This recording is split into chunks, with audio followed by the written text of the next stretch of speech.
बाप रे भूत। एक गांव में मदन नाम का सब्जी व्यापारी रहता था। वो हर दिन बगल के गांव में सब्जी भेजकर रात होने से पहले घर पहुंचता था। एक दिन सब्जी भेजने में देरी हो गई और घर जाते जाते रात हो गई।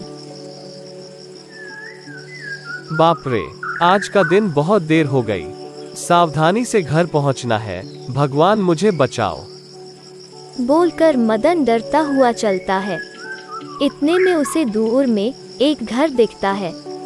मदन बहुत खुश होकर उस रात वो घर में गुजारने का सोचकर वहां जाता है और वो घर में उसे एक बूढ़ी औरत दिखती है।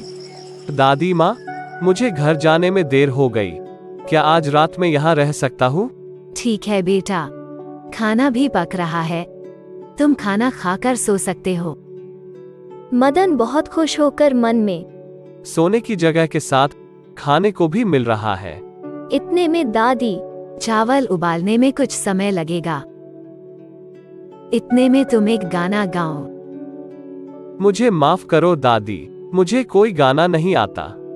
तो एक कहानी बोलो। मुझे कहानी भी नहीं आती। क्या तुझे गाना नहीं आता और कहानी भी नहीं आती? तुम क्या जानते हो? खाना खाकर सोएगे क्या? तुम जैसा लोग यहाँ नहीं रह सकते हैं, चले जाओ यहाँ से। वो सुनकर मदन फिर अंधेरे में घबराता हुआ चलना शुरू करता है। इतने में एक बड़ा पेड़ के नीचे एक बुढ़ा आदमी खाना पकाता हुआ दिखता है। उसे देखते ही मदन की जान में जान आती है। आओ बेटा, ठीक समय पर पहुँचे हो। इस मटके में लकड़ी घुमाकर मेरा हाथ दर्द हो रहा है, जरा इसे घुमाओ, मैं अभी आता हूँ। बोलकर लकड़ी मदन का हाथ में देकर वहां से चला जाता है। मदन बहुत खुश होकर मटके में लकड़ी घुमाना शुरू करता है। थोड़ी देर के बाद मदन के हाथ में दर्द होता है और वो लकड़ी घुमाना बंद कर देता है। तब मटका अरे घुमाना क्यों रोक दी, घुमाओ, जोर से चिल्लाती है। अचानक मदन आवाज सुनकर लकड़ी फेंक देता है। लकड़ी हवा में उठकर मदन के पीठ पर मारना शुरू कर देती है। बाप रे बाप, मेरे पीठ को क्या समझ रखा है? छोड़ो मेरे पीठ। बोलकर वहां से भाग जाता है। मदन भागते भागते फिर से दादी का घर में घुसकर दरवाजा बंद कर लेता है। क्या बेटा, तुम फिर आ गया? क्या बात है? बोलते ही मदन दादी को सब कुछ बताता है जो उसके साथ हुआ था। दादी वो सब कहानी सोचकर, बहुत अच्छा है, ये कहानी तुम पहले भी बोल सकते हो ना। चलो खाना तैयार हो गया, तुम खाकर आराम करो। मदन मन में, दादी को ये सब कहानी जैसा लगा क्या? लेकिन भूत का वजह से मुझे अच्छा ही हुआ। ये सोचकर मदन खाना खाकर आराम से सो जाता है। एक गांव में एक घर था। वो हमेशा खाली रहने की वजह से उस घर के ऊपर एक भूखी भूत रहती थी। वो बड़ी भूखी थी, हमेशा खाने का इंतजार करती थी। उस रास्ते से जो भी गुजरता है उन्हें डरा कर उनका खाना छीन कर खाती थी। उस भूत का वजह से लोग उस रास्ते से गुजरना बंद कर दिए। भाजू गांव से लीला और राम उस खाली घर में उतरते हैं। उन्हें उस भूत के बारे में नहीं पता है।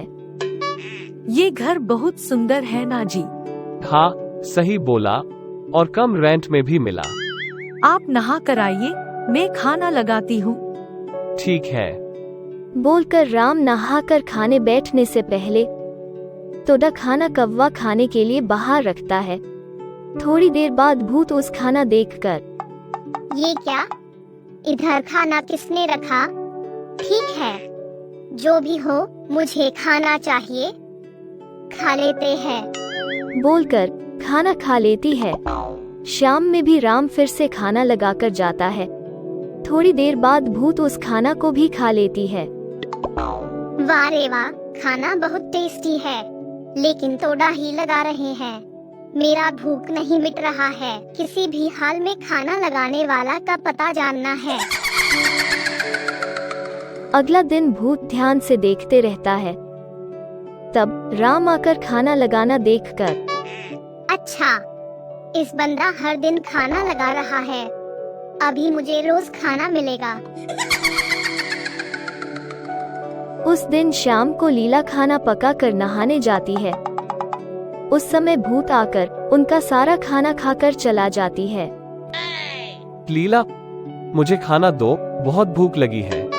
हाँ जी, अभी लगाई। बोलकर अंदर जाकर खाली भगोना देखते ही परेशान होकर, ये क्या जी, मैं खाना देने से पहले ही आप खा लिए क्या? उल्टा मेरा भी खा लिए क्या? बोलकर खाली भगोना लेकर राम का पास आती है। क्या जी, सारा खाना आप खाकर फिर से मांग रहे हो? यहाँ आपको देने के लिए कुछ भी नहीं है। क्या? मैं कब खाया? मैं तो अभी आया। तो सारा खाना किधर गया? तुमने खाना पकाई या फोन में घुसकर पकाना भूल गई क्या? ये क्या? मुझे तो पकाए जैसा याद है, शायद मैं पकाना भूल गई क्या? सोचकर उस रात फल खाकर सो जाते हैं। दूसरा दिन लीला बिरयानी पकाकर राम का इंतजार करने का समय भूत फिर आकर उनका सारा बिरयानी खाकर भगोने में पत्थर डालकर जाती है। राम खाने बैठकर, क्या? आज बहुत खुशबू आ रहा है, क्या पकाई? आज बिरयानी है। भगोना लेकर रखती है। ढक्कन खोलकर देखने से बिरयानी के जगह पत्थर होते हैं। वो देखकर, अरे ये क्या जी, आज भी अपना बिरयानी पूरा गायब हो गया। हाँ, कल भी ऐसा ही हुआ होगा। मैं बोली ना, कल भी मैंने पकाई, कोई आकर खाना गायब किया। मुझे तो बहुत डर लग रहा है। तुमने सही बोला, किसी ने जानबूझकर किया। आज रात किसी भी हाल में उसे अपन पकड़ते हैं। उस रात खाना पकाकर दोनों चुपकर देख रहे थे। इतने में भूखी भूत आकर उनका सारा बिरयानी खाकर जाना देखते हैं। अरे बाप रे, ये तो भूत का काम है। हाँ, इस भूत ने रोज अपना खाना खाली करती है। ऐसा ही होगा तो हमें खाना नहीं मिलेगा, हर दिन उपवास होगा। तू रुक जरा, तू डर के मुझे भी डराओ मत। भूत को भगाने का उपाय सोचते हैं। आप जरा जल्दी सोचिए। उस रात वो बहुत सोचकर इस बार खाने में खूब मिर्ची डालने को सोचते हैं। अगला दिन वो सोचे जैसा लीला खाने में बहुत मिर्ची और नमक डालकर पकाती है। उसे भूत खाकर, बाप रे, मिर्ची मिर्ची, मेरा मुंह जल गया।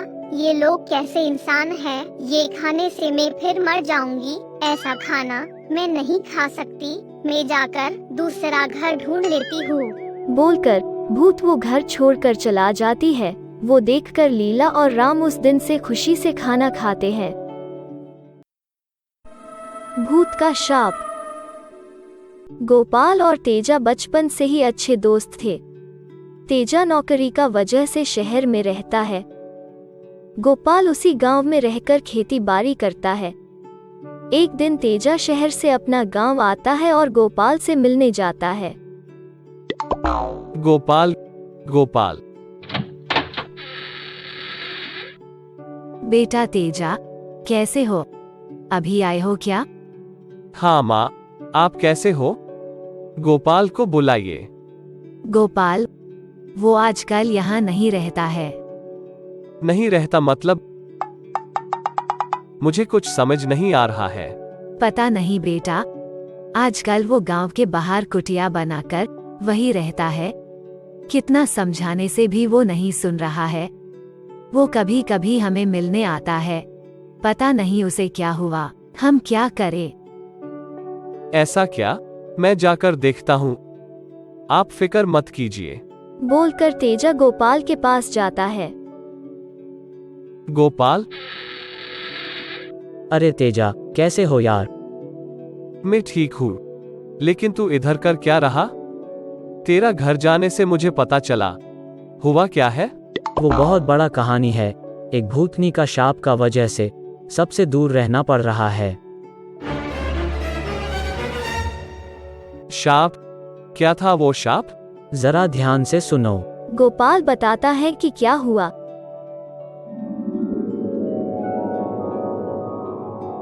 थोड़े दिन पहले गोपाल चलकर जाने का समय उसका पैर को कुछ चीज लगता है।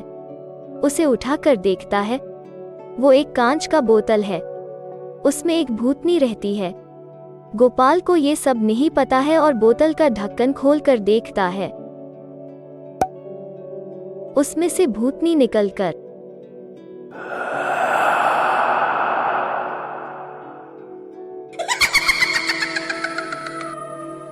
इतने साल का बाद मुझे आजादी मिली है। तूने मुझे रिहा किया, इसलिए तुम्हें मुझसे शादी करना होगा। बाप रे, शादी? तुम एक भूतनी हो, तुम्हें कैसा शादी कर सकता? मैं नहीं करूँगा। नहीं, तुम्हें मुझसे शादी करना होगा। हर हाल में नहीं करूँगा। तुम्हारी इतनी हिम्मत, मुझे ना करेगा तो ये लो, अभी से तू दिन में आदमी जैसा और रात को बंदर जैसा हो जाएगा। ये मेरा शाप है। फिर से मैं बोतल में जाने तक मेरा शाप रहेगा। बोलकर भूतनी गायब हो जाती है। इसलिए उस दिन से मैं सबसे दूर रहता हूँ। तू फिक्र मत कर यार, किसी भी हाल में भूतनी को बंदी करूंगा और तुम्हें आजाद करूंगा। वो भूतनी कहाँ रहती है? वो कब्रिस्तान के बगल में बड़ा पेड़ पे रहता है। तब तेजा एक उपाय सोचकर किसी भी हाल में उस भूत को बंदी करने के लिए उस पेड़ के पास जाकर जोर से, अरे मुझे कितना दिन इंसान जैसा रहना पड़ेगा, कोई भूतनी मिली तो उसे शादी करके आराम से जी लूंगा। वो सुनकर भूत खुशी से पेड़ से नीचे उतरकर, मुझसे शादी करोगे क्या? हाँ जरूर करूंगा, लेकिन मैं शादी करने वाली भूत को सारे शक्तियां होना जरूरी है। तुम्हें शक्तियां है क्या? मुझे सारा शक्तियां है। तो बड़ा होकर दिखाओ। बोलते ही भूत बड़ा हो जाती है। बहुत बढ़िया, अब इस बोतल में घुस के दिखाओ। तब भूतनी छोटा होकर बोतल में घुस जाती है।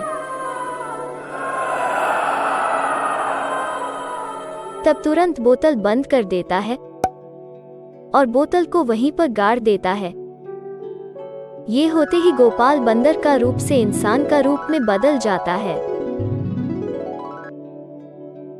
थैंक यू यार, तेरा वजह से मेरा शाप जाकर मैं फिर से इंसान बन गया। दोस्ती में करना पड़ता यार। अब घर जाएंगे, चल, माँ और बापू तुम्हारा इंतजार कर रहे हैं।